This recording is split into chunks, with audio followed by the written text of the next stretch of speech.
Jadi Jokowi yang sudah merusak kehidupan bernegara dan pemerintahan selama 10 tahun akan berani tampil gagah membawa ijazah asli yang katanya disimpan rapih di rumahnya. Saya nggak pernah percaya, ya. Kecuali setelah dibuktikan. Ya.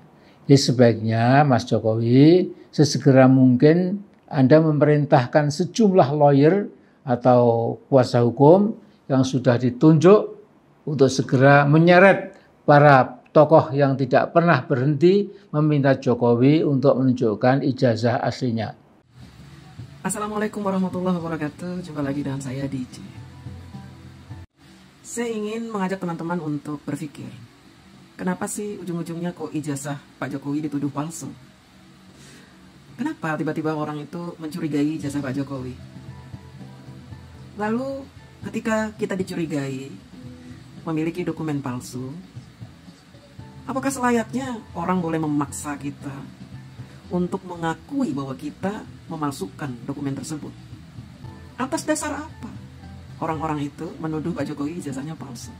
Apakah mereka mendapati sesuatu yang berhubungan dengan sebuah kejahatan? Atau apakah mereka punya kewenangan untuk menanyakan dokumen pribadi seseorang? Saya, kamu, kalian semua tidak punya kewenangan apapun untuk memaksa seseorang menunjukkan dokumen pribadinya di muka umum. Tidak bisa. Tidak boleh ujuk-ujuk kamu menuduh seseorang dokumennya palsu, kecuali kamu adalah seorang yang punya kewenangan untuk itu. Dari sini saja kita seharusnya paham. Mereka ini tujuannya apa? Menuduh Pak Jokowi ijazahnya palsu. Sementara mereka tidak punya kewenangan apapun. Mereka bukan hakim, mereka bukan petugas KPU yang memeriksa dokumen-dokumen resmi. Mereka bukan siapa-siapa.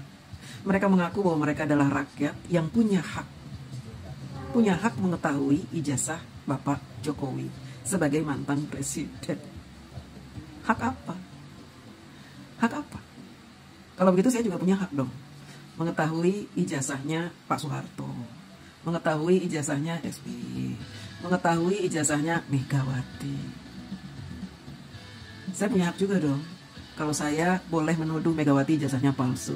SBY jangan-jangan palsu no, ijazahnya. Pak SBY tunjukin dong, jangan-jangan palsu ijazah kamu. Apakah begitu? Harusnya orang-orang yang bukan merupakan bagian dari sutradara atas munculnya tuduhan ijazah palsu ini berpikir, loh kita bukan siapa-siapa, ngapain kita nuduh Pak Jokowi ijazahnya palsu? Kita ini siapa kita? Ngapain kita nuduh-nuduh? Ngapain kita ikut-ikutan mencurigai ijazah Pak Jokowi? Ngapain? Apa kita dirugikan kalau ijazah Pak Jokowi palsu? Oh iya, kita dirugikan. Kita dirugikan, berarti selama ini kita dipimpin oleh presiden yang tukang tipu, ijazahnya nggak punya, nggak sekolah, ngaku-ngaku insinyur. Begitu ya?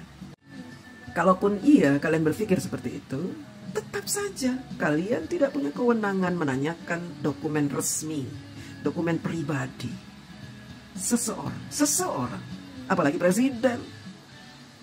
Kurang ajar kalian itu, ya. Roy Suryo kurang ajar, Rafli Harun kurang ajar, Amin Rais kurang ajar,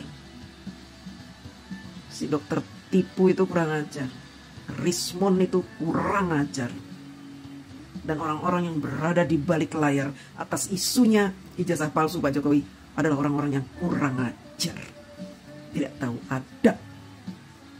Sudah tahu bahwa kalian tidak punya kewenangan untuk menanyakan itu, kenapa masih ngotot geruduk ke rumah Pak Jokowi, geruduk ke UGM, mengintimidasi mahasiswa UGM yang tidak mendukung kalian, mengintimidasi UGM. Apa yang dikatakan si Tifa? Tifa mengadu domba UGM dengan Pak Jokowi. Harusnya UGM ini tidak membela Pak Jokowi, karena UGM milik rakyat Indonesia, bukan milik Jokowi. Tifa berusaha membodohi rakyat dengan kata-katanya itu. Padahal ketika UGM mengklarifikasi ijazahnya Pak Jokowi, mengklarifikasi bahwa Pak Jokowi benar pernah kuliah di sini, UGM bukan membela Pak Jokowi. UGM sedang memberikan klarifikasi. Kalian kan butuh klarifikasi. Yang berhak memberikan klarifikasi siapa? Lembaganya. Di mana tempat Pak Jokowi mencari ilmu dan memperoleh gelar itu.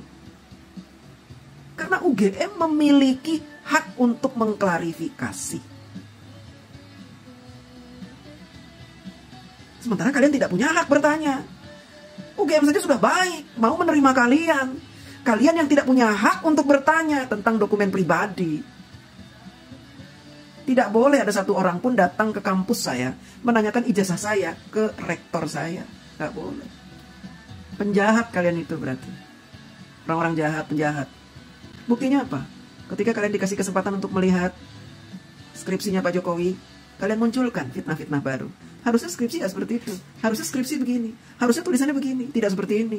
Ini jelas-jelas palsu skripsinya. Berarti UGM ini membela orang yang memalsukan skripsi. Dicari-cari terus ya. Terlepas dari alasan kalian ingin mengetahui secara pasti apakah benar Pak Jokowi pernah kuliah di UGM atau tidak, terlepas dari itu, kalian tidak punya hak untuk bertanya tentang ijazah Pak Jokowi kepada UGM. Tidak punya hak. Dan UGM berhak menolak kalian, mengusir kalian. Hanya saja UGM ini terlalu baik, ya. Karena apa? UGM terpojok. Disebut-sebut membela seorang penipu. Disebut-sebut UGM takut. Disebut-sebut UGM menyembunyikan seorang penipu. UGM membela orang yang sudah memalsukan ijazah. UGM terpojok. Padahal selayaknya UGM harus mengusir mereka. Mereka tidak punya hak untuk bertanya soal ijazah Pak Jokowi. UGM mengikuti permainan mereka. Inilah kesalahan UGM. Kalau Pak Jokowi sudah benar, Pak Jokowi tidak akan memperlihatkan ijazahnya kepada siapapun, kecuali diminta oleh pihak yang berwenang. Kecuali Pak Jokowi dihadirkan pada sebuah sidang gugatan, lalu Pak Jokowi diminta untuk menunjukkan. Tapi atas dasar apa pengadilan memanggil Pak Jokowi atas gugatan itu? Gugatan bisa terjadi apabila ternyata Pak Jokowi ketika melakukan tender menggunakan dokumen palsu, ketahuan palsunya, baru Pak Jokowi bisa dipanggil. Atau ketika Pak Jokowi mengajukan lamaran untuk menjadi wali kota Solo, ketahuan kalau ijazahnya palsu, mencurigakan. KPU curiga dengan ijazah Pak Jokowi. Loh, kok ini kayaknya ini ya? Kok ini kayaknya masih ini nih? Tanda tangannya begini nih. Kok ini kayak tulisannya ada yang berubah-ubah, dihapus-hapus nih? Kok kayak ada yang dihapus-hapus nih? Jangan-jangan palsu nih? Digugat. KPU yang menemukan kejanggalan-kejanggalan atas dokumen-dokumen resmi yang dibawa oleh Pak Jokowi ketika melamar menjadi calon wali kota, dia punya hak menggugat Pak Jokowi. Dia bisa mengadili Pak Jokowi, memenjarakan Pak Jokowi, dan memanggil Pak Jokowi ke pengadilan. Tapi kalau tidak ada kesalahan apapun, pengadilan pun tidak punya kewenangan memanggil Pak Jokowi. Makanya di beberapa sidang gugatan ijazah Pak Jokowi tidak pernah dipanggil, tidak pernah diminta untuk hadir. Itu teman-teman. Kalau mereka bilang Jokowi takut, si Egy Sujana itu bilang Jokowi takut tidak mau datang. Bukan Jokowi takut, yang benar pengadilan tidak pernah memanggil Pak Jokowi. Pengadilan tidak pernah meminta Pak Jokowi menunjukkan ijazah aslinya. Karena apa? Karena penggugat tidak berhasil membuktikan apapun soal tuduhan mereka itu. Jadi jangan mau dibodoh-bodohi oleh Egy Sujana dan kawan-kawannya. Jangan mau kalian dibodoh-bodohi oleh ibu-ibu, emak-emak yang demo-demo itu, yang menggugat ijazah Pak Jokowi. Jangan mau kalian dibodoh-bodohi oleh aki-aki yang teriak-teriak katanya gantung Jokowi, gantung Jokowi. Jangan mau kalian dibodohi. Jangan mau kalian dibodohi oleh Bambang Tri. Siapa dia? Siapa mereka? Sudah punya andil apa mereka terhadap bangsa ini selain memprovokasi rakyat untuk membenci seorang Jokowi yang selalu gagal mereka jatuhkan sejak tahun 2014. Kalian mau tahu tujuan mereka mencari-cari kesalahan atas ijazah ini, ijazah Pak Jokowi? Karena mereka ingin mendowngrade Pak Jokowi. Mereka ingin pamor Pak Jokowi turun sehingga Pak Jokowi tidak lagi punya nama. Nanti kelak di tahun 2029 Pak Jokowi tidak lagi dipercaya oleh rakyat. Siapapun yang ditunjuk Pak Jokowi tidak akan dipilih oleh rakyat. Sehingga mereka punya kesempatan untuk menguasai Indonesia. Mereka punya kesempatan untuk menjajah kita dengan cara mereka, gaya mereka. Terima kasih.